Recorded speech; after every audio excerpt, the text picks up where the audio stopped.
5, 4, 3, 2, 1, action! Good evening. I'm Danielle, and welcome to Cedar Grove to tonight's 20 Minutes on a Sunday Evening, Census and Beyond.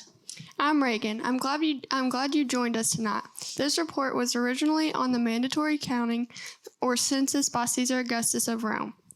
Our reporters started this feature a few weeks ago to cover this mandatory census, but it has surprisingly evolved into a much bigger story. I think you will be as amazed and mystified as we bring you the recent events discovered by our Ace Field crews. Let's go live to Ginger, who started out first to cover the census. Hello, Ginger. I understand it's been a very busy week for you. Good evening, Danielle and Reagan. Yes, as you've stated, I have started a feature to cover the mandatory counting of all the Jewish males that the Romans call a census. Now, census is a purpose that the government has to count all males in the provinces, their fitness, and to make sure that they are paying their taxes. Why did Caesar Augustus call this in Judah? Oh, censuses are nothing new for Caesar. He's been ordering them for years throughout all of their conquered lands. Caesar gives the orders, and then he charges others to carry out those orders. And he brings in legions of Roman soldiers just to make sure that it's all carried out his way. What are the particulars of the census orders? Well, all men who are not crippled and who are able to travel are not too old. They must appear before the counting officer in their fatherland or the province where their families first hailed when they came to Judah. This has placed great hardships on the occupants because they've had to leave their homes, their herds, their crops, their occupations, and a lot of times their families. Wow, that's so sad. Let you hear for yourself an interview from one of the families that I met of all the thousands on the road about their experiences with the census. We'll be right back after this.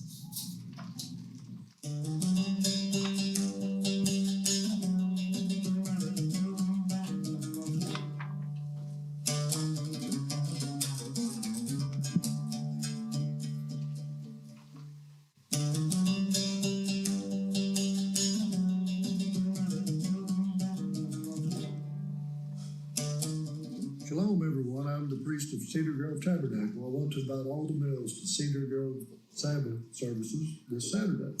And I'm Sister Lee, and I want to welcome all of the females to stand in the courtyard with me this Sabbath. Yes, ladies, I know your husbands will gladly be sharing the message with you when you get home. Bless you, dear ladies. I will be praying for you. Oh. From Cedar Grove Tabernacle, on behalf of the priest Lee, I'm Sister Lee, giving thanks to him forever.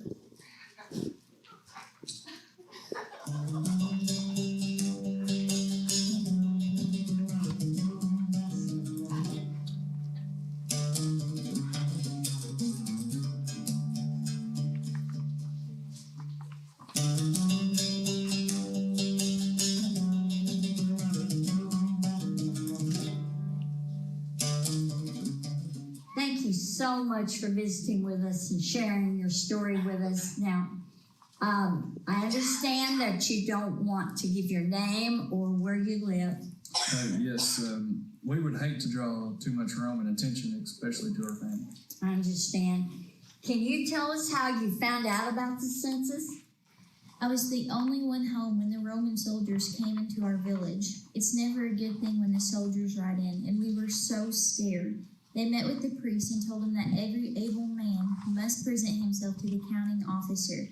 If they no longer live in their ancestors' town, they would have to return to that province. They only gave us a couple of weeks to prepare, and it's a 2-day journey. I see you have your whole family with you. Yes, we actually have 3 boys, and we have a baby that has required mother to come with us. Now, what do you really think about this census? This is a hardship for us, but the Roman rule, it's a hardship too hard to bear. Can you share some of those hardships? We never know when Roman troops could be storming in through our town and run over anyone who can't get out of the way. They steal our goods, they steal our food, and they even steal our children. Especially our children. It's horrible. We never know when they will come or what they will do. Well, I'm going to let you get back to your trip, and thank you so much for sharing your story with us. From an undisclosed place in the Judean Hills, this is reporter Ginger reporting for Cedar Grove, 20 minutes to 9. Thank you so much, Ginger. What a troubling interview about the census and the hardships it is causing. That's right, Reagan. And we thought that this would be the focus for tonight, but a few days after this interview, another field crew received news of some strange happenings south of Jerusalem. We'll get back to you right after this.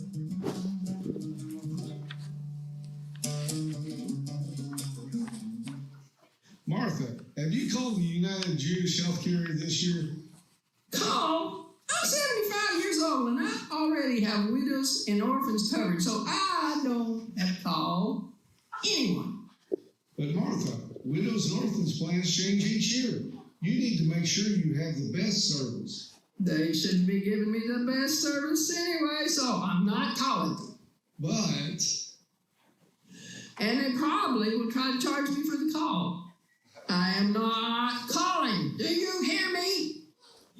I'm not calling, and don't ask me again. oh well, the citizens of Judah, don't be like Martha. Call the United Jewish Health Carrier before the deadline. I'm not calling.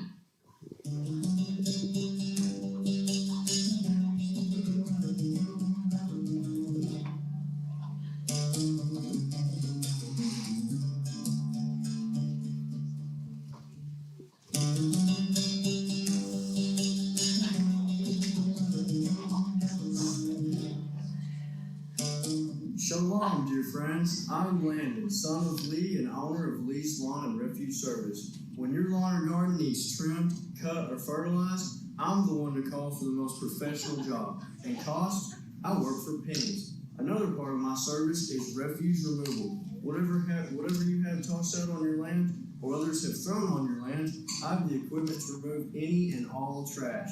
Yes, Lee's Lawn and Refuge Service is the GOAT, greatest of all time, the most up-to-date GOAT.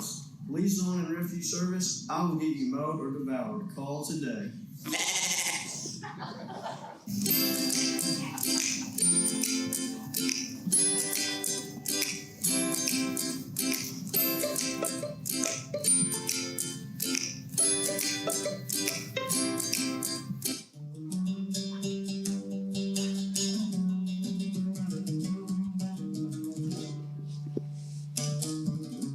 Let's catch up with our reporters in the small town of Bethlehem. Good evening, Ryan. Thank you so much for bringing us the latest news from one of the least news-producing places in Judea. Hello, and you are so right about this being the last place you would ever look for a big story. But here we are. Let me catch you up on why we are here. We're in the middle of a huge, lonely field 5 miles southwest of Jerusalem to speak with a group of shepherds. Yes, I said shepherds. Lowly, unkempt, despised people who live totally outdoors. They move continually with their flocks of sheep, following the grass for the sheep to eat. I want to thank you for sharing your story with our audience. And what a story it is. But first, tell us a little bit about what it's like to be a shepherd. Don't you want to know about the sky thing? I know all about that. Well, of course, but first we need to hear a little bit about your life and how you guys live. First, we are all shepherds, and shepherds yes, go ahead. I don't think there is a freer life, but there also can't be a harder life. We never have a home because we always roam looking for grazing for the flock. We have no money, no belongings we don't carry on our back. Our babies are born in the open air. We are hated by everyone. We aren't even allowed into towns because we smell. Yes, they won't have anything to do with us, not unless they need a lamb for sacrifice or meat. No one will marry our children unless it's other shepherds. And if someone offers their children to a shepherd for marriage, it's because no one else will take them. I have a shepherd family, yet so often I'm lonely and sad. Being shunned is a lonely, sad life. Yeah, it's the life we know, the only way we have ever known. You were born into this life. We are always caring for our sheep. We are always on guard for our sheep. We are always ready to die for our sheep. We even set up night after night in silence, the good or bad weather, the stars or no stars, to protect them. I've always heard that being a shepherd was the hardest of all existence. Always outdoors, day and night. Well, enough of that, Mr. Reporter. When can we tell you about the night? The sky thing. The angels. That happened just a few nights ago. Well, right now, absolutely. Start from the beginning. Right here. We haven't left just because we are hoping to get another miracle. Right here on this hill, right? What time of day? Day? It was in the stillest, blackest night. They were on guard and we had the little children asleep. Then, with no warning, the sky exploded. Exploded is right. Yep. Exploded? Exploded with what? Angels. Angels? Like angels? Angels. The first there was the angel, and the angel and everything lit up around us, and we Freaked out. We freaked out beyond freaked out. We were sore afraid. We were so afraid. I fell on the ground and... Okay, he gets the picture. We all kind of panicked. Well, who wouldn't? And then it got, more, The angel started talking like, fear not, like this. For behold, I bring you good tidings of great joy, which shall be to all people. For unto you is born. More like that. This day is in the city of David, our Savior, which is Christ the Lord. And this shall be a sign unto you. You shall see a babe wrapped in swaddling clothes. You like wrapping clothes, lying in a manger? Then the whole sky just exploded. Boom! And every inch of the sky was filled with angels. Angels and angels and angels. Boom! And they all started singing praises to God. Glory to God in the highest, and on earth peace, goodwill toward men. Well, my goodness, that was quite the story. No story. It happened, and it happened to us. Want to know what happened then? Of course you do. Everything went from boom to black. Dead silence. I looked at him. He looked at me. We all looked at each other and almost knocked each other down, gathering our things to head out of Bethlehem. We weren't going to miss seeing the Savior, even if the highfalutin folks blocked our way, because we got the invite straight from God himself. They just got up and left the flock with no guard, walking in the black darkness, and they didn't care at all. They were going to worship the promised one, The King of Kings, Emmanuel, The Lord of Lords, The Lamb of God, the Prince of Peace. Wow, the King of Kings. the King of Kings. Well, then what happened? We found him right there in the stable, wrapped in clothes, lying in a manger, just like the angel said. And we fell on our faces and were with gratitude and worship. The parents didn't say a word. They didn't have to, for when you came face to face with the Messiah, you know who he is. Well, then what happened? Well, we left town rejoicing and full of God's glory. We came back to our flock, our work, and families, but we plan to spread the story of the birth of Christ everywhere and to everyone we know. Wow. I don't know what to say, but thank you for telling me about your experience. The Savior, huh? Born in Bethlehem. Do you think we can find this baby? of course, you were the reason he came to earth. Well, I don't know what to say. There you have it, folks. You heard it here first. So I'll turn it back over to you in the studio. I don't know what to say, but thank you, Ryan. You've left me in awe. Me too, Danielle. We'll be right back after this.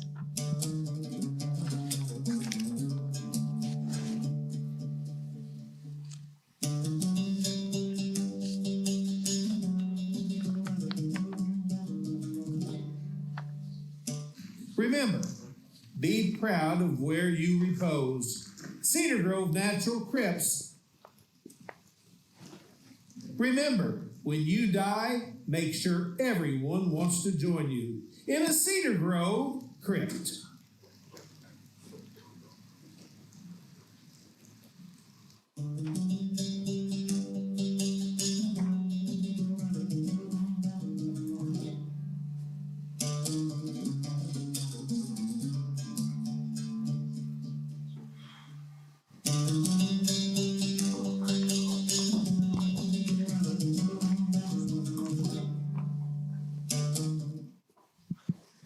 Are you tired of walking everywhere, getting blisters in those New Age Roman sandals? Well, we have the solution for you. Rent a donkey. No need to walk anymore. Rent a donkey. For 2 silver pieces, you can take this state-of-the-art arse all the way to Asia. Rent a donkey. Borrow a burro for the census or for a year-long missionary journey. Rent a donkey. Don't use one of those newfangled wild donkeys. Use one that's tame and broke in. Otherwise, you might be bucked off of your donkey. Call Rent a Donkey today.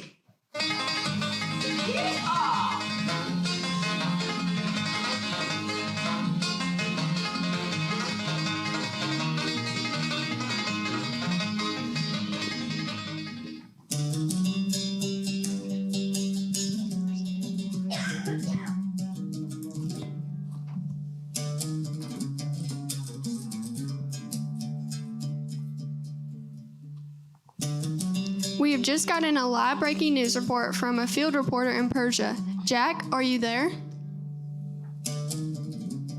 Yes, I am, Reagan. We've received information that a group has left Persia heading east. This is not just a caravan. This is a troop that includes guards and servants to accompany what is being reported as Persian wise men. These men aren't just smart, but are considered royalty in the court of the kings. These men are counselors to Persia with the full honor of the people. They're recognized by all for their white apparel and robes. Any information about why they're leaving Persia? Not much. We did find out that they have discovered a new star, one that's never been seen before in all of history. Since the star was spotted, the wise men immediately prepared to follow it. And before you ask, we haven't found out how or why they think they can follow this new star. They're traveling by camel and appear to be prepared for a very long journey. Before they left, word was that they may be headed toward Jerusalem. Something about a long foretold prophecy about a new king being born to the Jews. But many kings have been born to the Jews. Why would these men of great status care, much less head out for a journey that could take months? Did someone give you any explanation?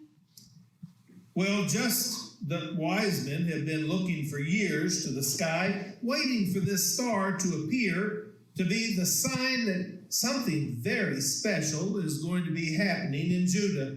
So special that those who have been waiting for this event for hundreds of years had to see for themselves.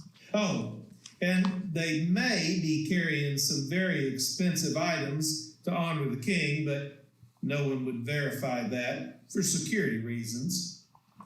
We're not able to follow this troop. Hope there will be sightings along the way that we can report.